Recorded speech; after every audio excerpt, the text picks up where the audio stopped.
Okay, good morning to the rest of the world. I apologize again for the technical glitch, so I was not able to go on Facebook Live, but I will upload this onto our collective YouTube channel and the New World YouTube channel, and also then repost it onto Facebook and all the other social media platforms. And I thank you for all those that have been attentive and been on our weekly New World Series lecture, which today is lecture number 11, which is entitled Just and Righteous New Governance, which I believe is very, very relevant for the timing. Those that live here in America with me will know that we've gone through a very traumatic experience where our democracy have been under fierce attack, but I believe we'll come over it. But it has, in a way, demonstrated the fragility of our democracy. So everyone that knows me knows that I'm a very, very proud democratic socialist. I'm proud that I support democracy. I'm proud that I support my socialistic viewpoints, and that's why I call this group our collective. We are very exclusive or all of humanity, irrespective of the color of your skin, your sex, your disability. We are inclusive, I apologize, inclusive of all, not exclusive of all, inclusive of all, irrespective of your race, your religion, your sexuality, your orientation, whatever. We believe we are one humanity, one world, which is what my guest here today is. Well, she's more than just a guest, of course. She's a founder of One Humanity, One World, and also the co-creator of One God, One Religion. But today is on new governance. And though our great democracy of our great nation here in America survived the insurrection, it does, as I said, show the fragility. And it was the great Greek philosopher that actually hated democracy because he felt that people that do not know the subject matter should not be voting. His analogy is you're on a ship, you do not want a committee of passenger voting how the ship should be steered. You should only rely on a single captain to make that decision who's experienced and expert in that. So that's how he pretty much summed up why he was opposed to democracy. But as I mentioned to you, I do believe in democracy. But I believe the fragility of our current democratic system in America with the Electoral College is a weak one. First of all, it's not really democracy, it's actually based on Electoral College. So two of our presidents, Bush and Trump, previously won with a minority of the vote, not a majority. So in that essence, you can argue it's not a true democracy.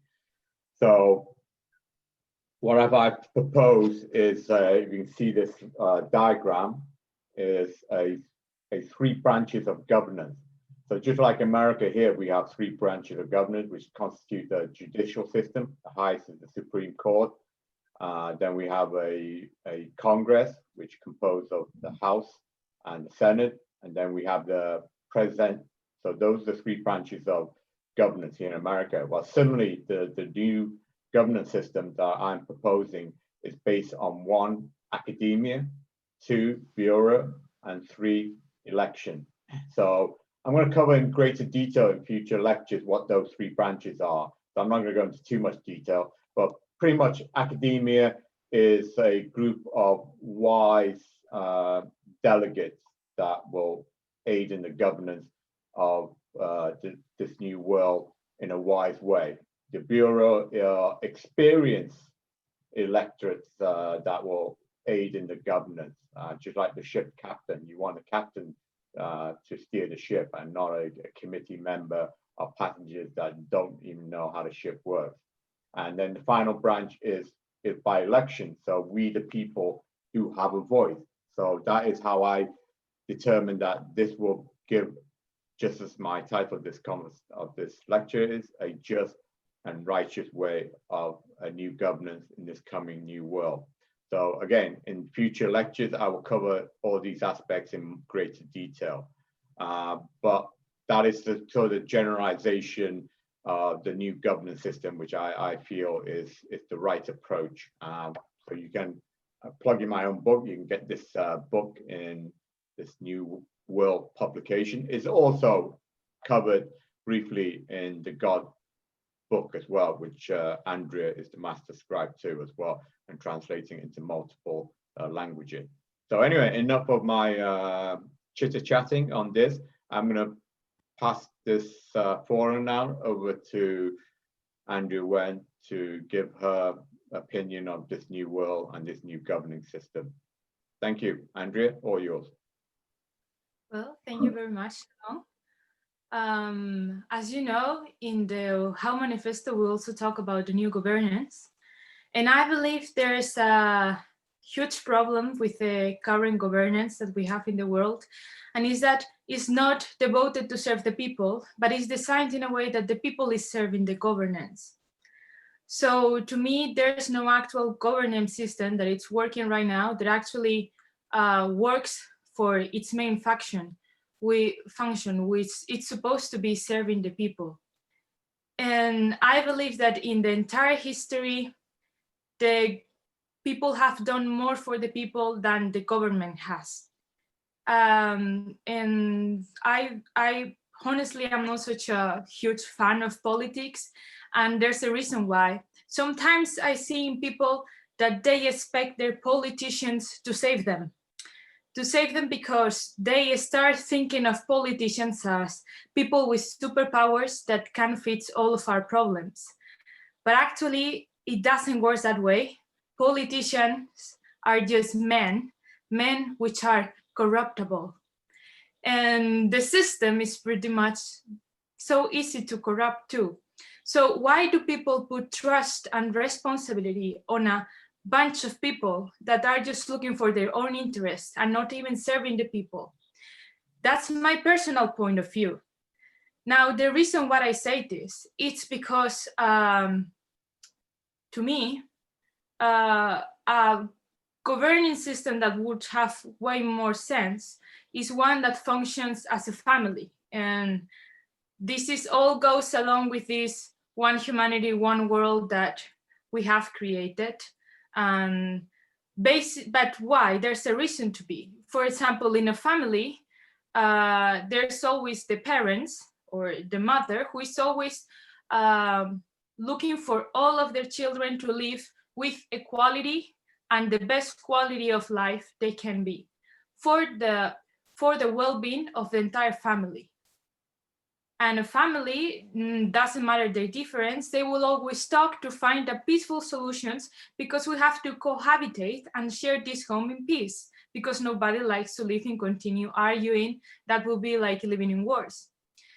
So to me, as I believe that all that is right now, all these old ways that has been working and have not been really helping humanity to move on, but more like the opposite thing, all of that sooner or later has to fall down just to open the doors for new ways to come, more peaceful ways, but ways with way more logic, and also ways with way more love.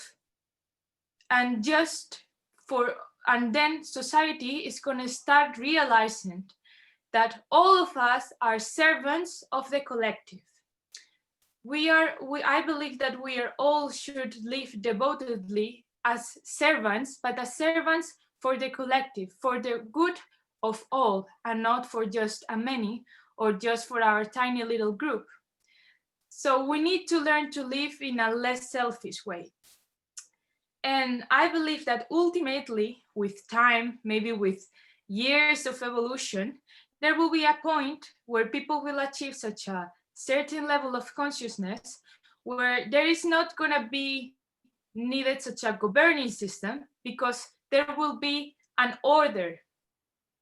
You know, when everybody starts understanding the world in a way where we all know that we have to serve for the well-being of everyone, because that means that the best for me is the best for my brothers and sisters, and start seeing all of us as one, we won't need anyone to tell us what is right and what is wrong.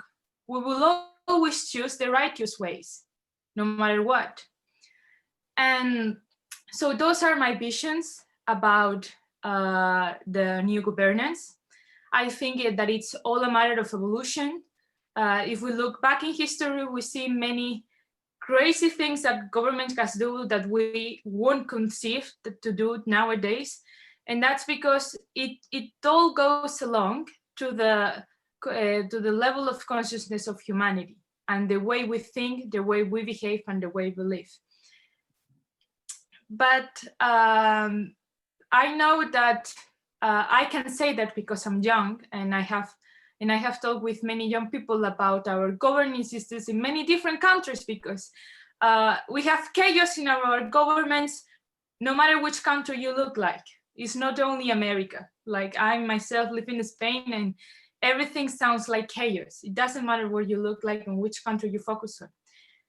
And the youth is pretty unhappy with their governments, and they always say that they don't solve nothing. And there's a lot of young activisms that one of the things that they always say on their speeches is, listen, don't wait for the government to give you the solutions. Be yourself the solution and go help the people, you know? So I believe more in the people. I believe that we can be the solution, and that, as always, those solutions always come from within us. So that's pretty much my point of view, and I hope it was useful. That is a beautiful point of view, Andrea. I appreciate you sharing your words of wisdom. Thank you very much. The world, like I said to you, is in pain, is in darkness, and is looking for the light of knowledge and truth. And hopefully you and I and the rest of our collective and the rest of the members that are associated with your great creation, One Humanity, One World, will help deliver that needed message to take the rest of humanity into light. And new governance is important. The reason why people think politics and religion are bad words, not because politics and religion are bad, it's because it's perceived as abusing the people, as you said. That's why it's seen as bad word. We do need politics, we do need religion, both to help governance our system and both to give us moral control. But while those two systems abuse the people, it will be seen in a bad way. We must transform that so politics and religion, as you said, serve the people instead of abusing the people. So in that bright future, which you are painting so majestically to the audience here, is there will come a new world where both politics and religion will serve the people. And once that happens, then those two words will once more become good, respected words that people will look up to instead of look down at. So thank you again for sharing your wisdom. I will upload this onto our YouTube and back onto Facebook. And then we hopefully to see you all again next week for more wise words. God bless everyone. Thank you.